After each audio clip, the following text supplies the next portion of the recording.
The danger to our country is grave. The danger to our country is growing. The Iraqi regime possesses biological and chemical weapons. Weapons of mass destruction. Weapons of mass destruction. Nuclear weapons. Weapons of mass destruction. Will. Our people are going to find out the truth, and the truth will say that this intelligence is good intelligence, no doubt in my mind.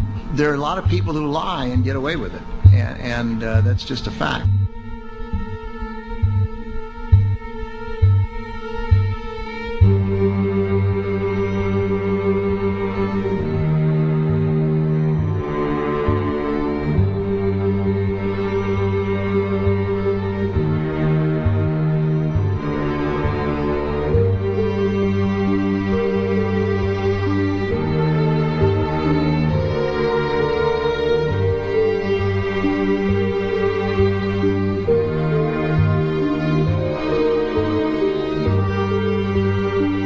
Weapons of mass destruction got to be somewhere.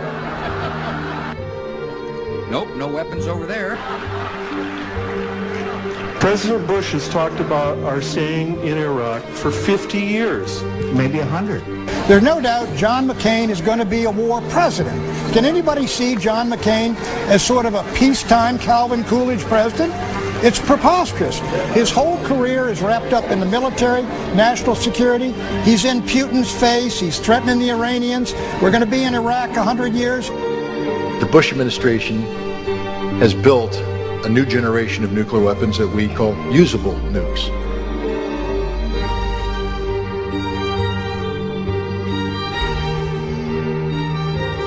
And they have a nuclear, posture now which permits the preemptive use of nuclear weapons in a non-nuclear environment if the commander-in-chief deems U.S. forces to be at significant risk.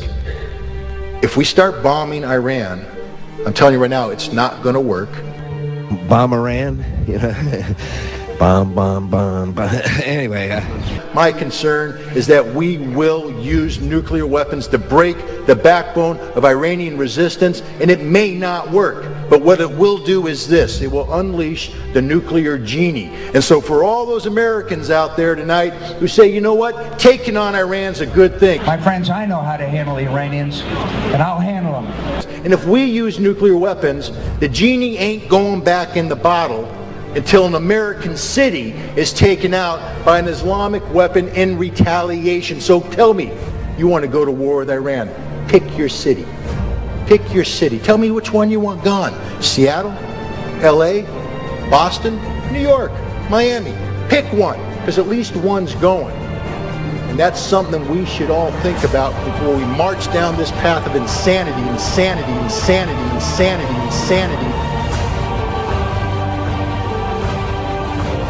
The truth is that in national security terms, he's largely untested and untried. John McCain, this is what you're talking about. He's never been responsible for policy formulation. He's never had leadership in a crisis or in anything larger than his own element on an aircraft carrier or in managing his own congressional staff.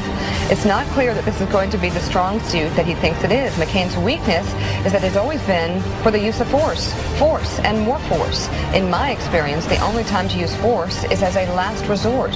When he talks about throwing Russia out of the G8 and makes ditties about bombing Iran, he betrays a disrespect for the office of the presidency. And I'm sorry to tell you that we're going to be in further wars. And we were in 2 wars today combating it, and there are other places in the world where we may have to. These young people that are in this crowd, my friends, I'm going to be asking you to serve. And there's going to be more wars. There's going to be more wars. We're in a greater struggle that is going to be with us for the rest of this century. It's a tough war we're in. It's not going to be over right away. There's going to be other wars. I'm sorry to tell you, there's going to be other wars.